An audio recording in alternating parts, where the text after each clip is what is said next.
Welcome to Tuesday, the 27th day of January, 2026. When you or a loved one has suffered serious harm, look to Wyoming's board-certified truck accident lawyer, Grant Lawson. Leading the charge for accountability and fighting for safer roads. Don't settle for anything less. Visit truckaccidents.com. Well, it's going to be high pressure versus small little weather systems coming off the Pacific. We'll show you that here in a moment. Nice shot of nearly a foot of snow there in Massachusetts, where they're still digging out from a lot of snow in the east and northeast. The deep cold will continue in the central and eastern and deep south of the U.S. as another reinforcement of Arctic air comes in here later in the week. There's going to be a small Pacific wave coming through tonight and Wednesday that will bring the mountains of the Northern Rockies a light dusting of snow up in the high country, a little bit of refreshment for some skiers, not very much, but a little bit. This is going to be a pattern where we're going to see a big low out in the Pacific spin off little systems that are going to be coming through between now and into early next week. And that's going to effectively keep that high pressure ridge from getting too strong, as it will be beat up a little bit. Then as that Arctic surge I just mentioned coming in later in the week heads into the Midwest, the western edge of that Arctic surge is going to get into those states I just mentioned right there that will produce a little bit of snowfall in some locations on the backside of that Arctic wave. Then we'll have a bit of a discussion here at the end of this about what weather patterns does it take for it to snow both in the mountains and especially east of the Continental Divide, and what patterns you have to have in place for that to happen. And obviously we haven't had it happen very often this winter season. So we'll talk a little bit about that so you know how to recognize the patterns that we need to make it snow around here. Beautiful shot there of some clouds, as good snow cover there in the Sheridan area for a change, and a nice time lapse of the Arctic conditions here that came on through for a few days, bringing the first taste of winter we've seen since the very, very early parts of December. So it did get a little bit Arctic out there for a few days in many areas. Satellite photos show a lot going on in the Pacific. There's going to be just a really big area of low pressure in the Gulf of Alaska, back into the Aleutians, north of Hawaii here. And this is going to be a breeding ground for little waves that'll come in and kind of beat down, or let's say try to get through this high pressure ridge, while we continue to see Arctic air push into the nation's midsection. The water vapor shows all of this action very well off the west coast, but it doesn't have much to push it eastward. So it's going to have a hard time doing that. And you can see the high pressure ridge here along the west coast, and we see this little low going to come through. Now it's going to weaken because it has to go through the ridge. And there we have the breeding ground that's just going to stay up there in the Alaska area, the northern areas of the Gulf of Alaska for the next several days. And we continue to have the feed of Arctic air into the central and eastern United States. There's that little wave. So this is today, this is tomorrow. See how the wave comes in and it weakens, but it does have a chance to weaken the high and bring that little dusting of snow I just talked about to the higher elevations of the Northern Rockies and part of the Pacific Northwest. Then by Friday, that is all gone, but you see this Arctic tail right here? This is the backdoor cold front I'm talking about. There will be a little bit of a westward push of the Arctic air again, not as far of a westward push as the last wave. This is more directed towards the upper Midwest and Great Lakes again, so it's not going to be able to penetrate as far westward. But you're going to get a little bit of upslope and what we call overrunning. We'll talk about that here in a minute on the back side of this system. So as we get into Thursday, Friday, and into early Saturday, there's going to be an area of snowfall on the back side of this system right here. Well, there'll be more snow in the Great Lakes, and boy, the cold continues to go into the deep south all the way into the end of the week and into the upcoming weekend. And you can see we still have that big area of low pressure out in the Gulf of Alaska. Here are your temperature anomalies with that next Arctic surge coming in on Friday. So you see the western edge just doesn't get quite to the Continental Divide this time. stays out further east. So your wintry weather is going to be along and just east of that line, while generally very mild conditions continue along west of the Continental Divide. So between now and Sunday, when you add it all up, we're going to see a little bit of moisture right here with this wave that we just talked about coming in tonight and Wednesday. Again, nothing to write home about, but a little bit of fresh snow on the ski slopes. Pacific Northwest starting to get a little bit wet again. But you can see right here where I drew that line of where the Arctic air banks up to. So you're going to see some snow in the Black Hills, some snow in far northeastern Wyoming, the Dakotas, getting into parts of the Northwest Corn Belt as well. These are very low water content amounts, but there's going to be some snow accumulations along and east of that boundary.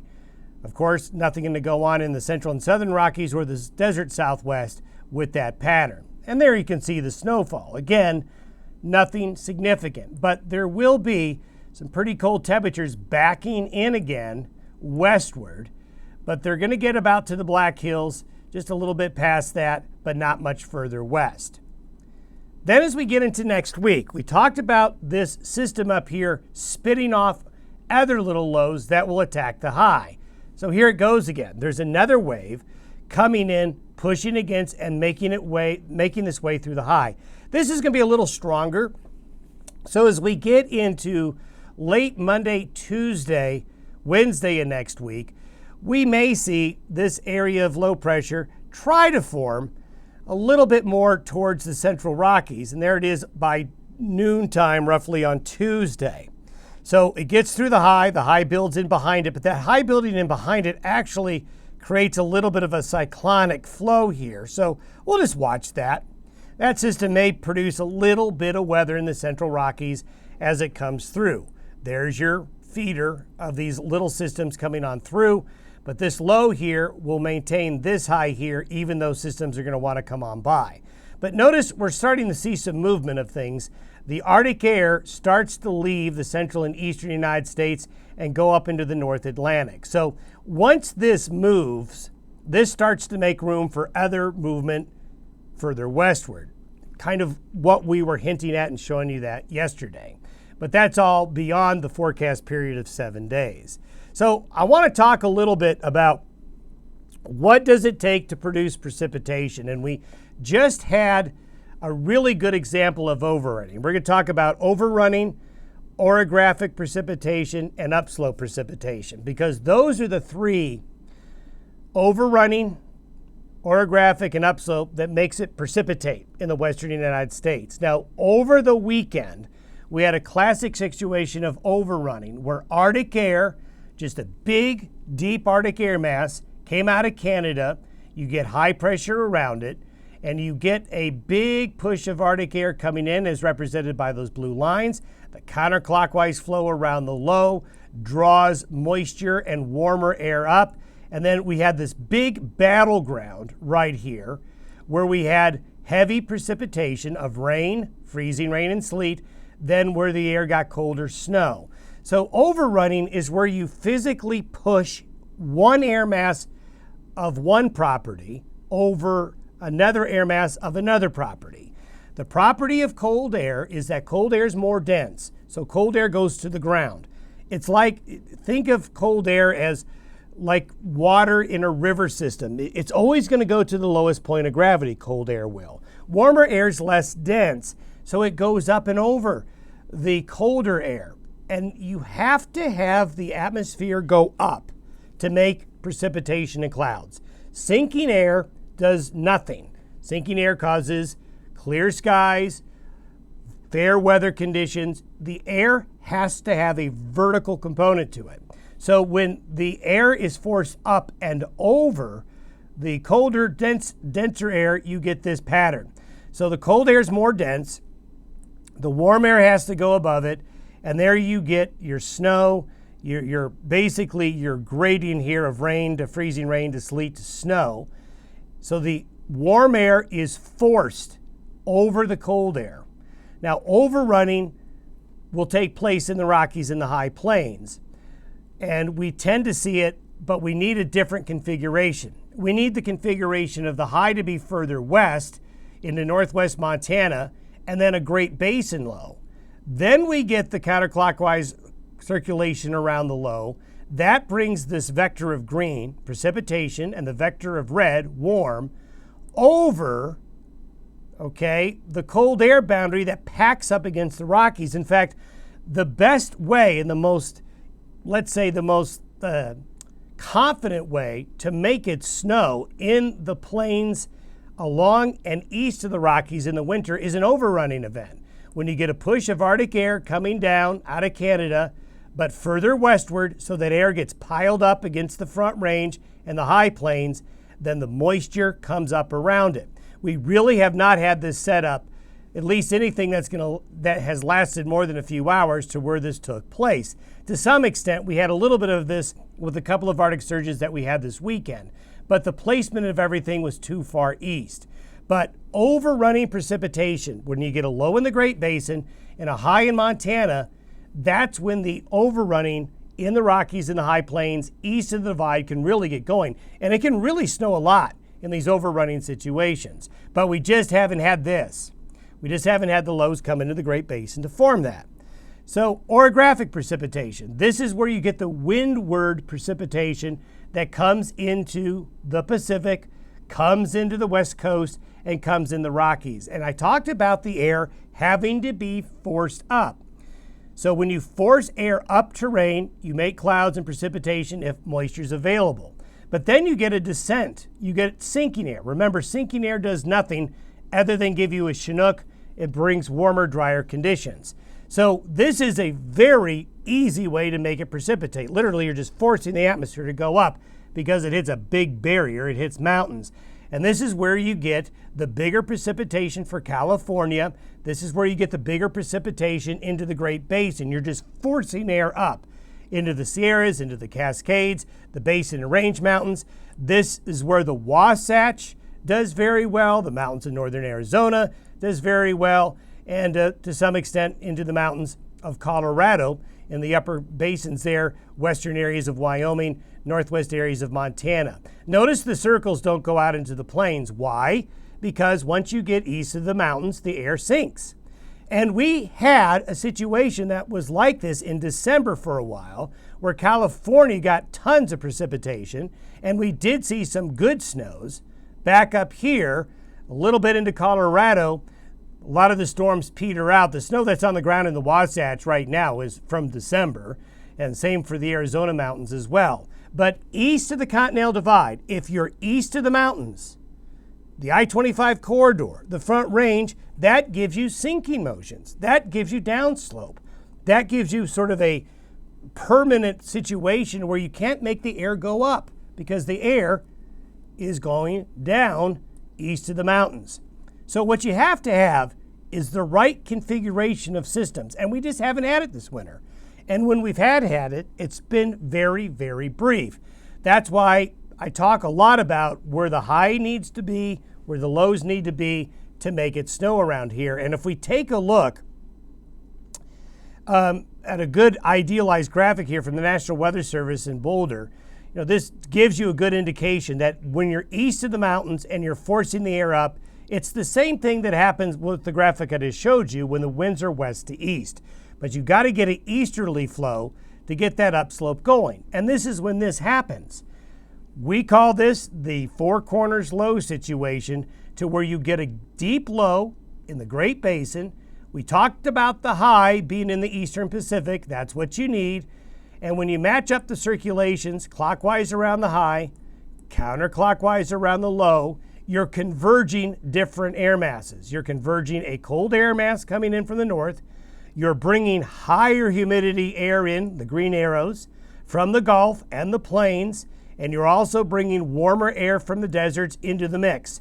So you're putting it all together. You've got different air masses that are all going to work together, and then you're going to force the air upward. The counterclockwise rotation is going to force the air upward east of the divide. This has not happened at all, going back to October to where we are currently, because we haven't had the right configuration out here in the Pacific to get lows down here. That's got to change to get us back into precipitation. Now, Climatologically speaking, these happen less frequently in December and January. That's just climatology. That's what it shows. They do tend to increase, at least the odds they do, in February, and especially as we get into March and April. There's one big reason why snowfall tends to be the highest in terms of inches on a climatology basis, tends to be March and April into May, because we tend to have this configuration more often during that time frame. If we were to go from November 1st of this past year to the 24th of January, what I'm showing you is the anomalies of high and low pressure. So the high pressure systems have been, there's your blocks that we talked about, the blocking patterns, okay? But the blue represents where low pressure is wanted to be more often than not from the first day of November to the 24th of January. So you can see where the winter weather has been. A big area of low pressure in the central and the northeastern United States. This low was semi-permanent for November, December, and early January because of this blocking pattern that set things up. So things have to change here, this configuration here, to bring this blue back westward. And that's kind of what we were showing you yesterday, possibly happening. So when you put it all together, and if you were to average out pressure systems since the 1st of November to where we are now, this explains everything. The configuration of the lows have been this way, but they need to be back here. And the high needs to be here, and this low needs to be here. Everything is just out of sorts, not lined up correctly. To give you a sports analogy, it's like having a 2-3 defense in basketball, but nobody's standing in the right place. Everybody's scattered across the court, so things don't line up correctly. So there's a brief description on what it's going to take. So remember this when we get into a situation when we finally, hopefully, start to see some weather come on through. Have yourself a good Tuesday. We'll see you tomorrow.